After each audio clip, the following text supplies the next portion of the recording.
West Point serves a special purpose, but it's not what you think it is. Hey, I am Chuck the Bureaucrat, and here's a question that I have been wrestling with for a very long time. What purpose does West Point actually serve? I mean, every year, the American public foots the bill for about 1,100 cadets to graduate from the long gray line. And I've had a hard time nailing down a really good number for the cost for each of these cadets. But back in 1985, Army Secretary Marsh estimated the cost at about $225,000 per cadet. Just based on inflation, not the inflation of higher education, that means that today the cost is somewhere around $638,000. Why on earth would we pay so much for these second lieutenants? Well, according to the West Point website, their mission is to prepare each cadet for a career of professional excellence in service to the nation as an officer in the U.S. Army. The only problem with that is that according to a 2004 white paper to the West Point Association of Graduates, by the 8 to 10 year mark, only a quarter of those graduates are still serving on active duty. That makes it tough for me to think that West Point is living up to their mission.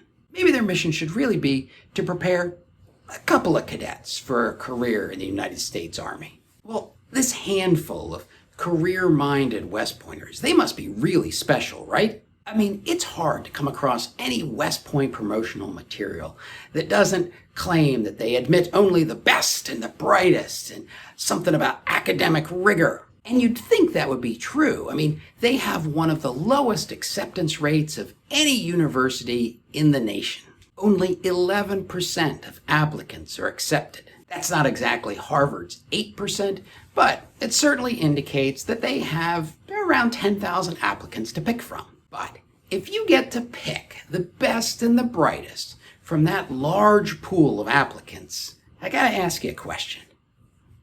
Why do you need a prep school? And why would as many as 240 students need that prep school? So let's recap. West Point is insanely expensive. Most West Pointers do not make the Army a career. And while there may be some top-notch West Point cadets, some of them are just regular Americans. So what gives? Now, I've said this before, that as an ROTC cadet, I really didn't give West Point very much thought until I was well into the Army. And I will admit that as a young man, I cultivated a disdain for West Pointers. But back in 2014, 2015, I got a chance to be part of the boards that determined their funding. And I got to lift the lids on those cliquish ring knockers.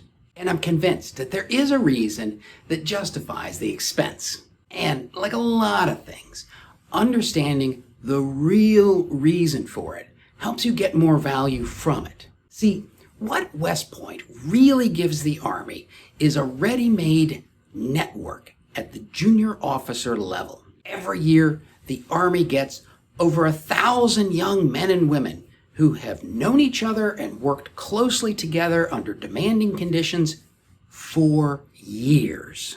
That much time and all those connections, that in and of itself forms a useful core. Look, as an ROTC cadet, I probably knew 20 people on active duty when I got commissioned. The West Pointer knows hundreds, not just in his year group, but 2 or 3 years ahead of him and coming 2 or 3 years behind him. And even if they don't know another West Pointer personally, they got that ring, they probably only have 1 degree of separation. That is valuable. If I'm a company commander, I can send my West Point lieutenant halfway across Iraq on some vague mission, but I know that when he gets there, he's gonna have connections. So, if you're a West Pointer, cultivate those relationships. They are gonna come in handy. And if you're an ROTC lieutenant, don't hate West Pointers because they're better than you, because they're not. And don't hate them because they have that network. Instead, lace up your boots and build your own network. Because as the old saying goes, It is all about relationships. And if you want to see what that means, watch this video.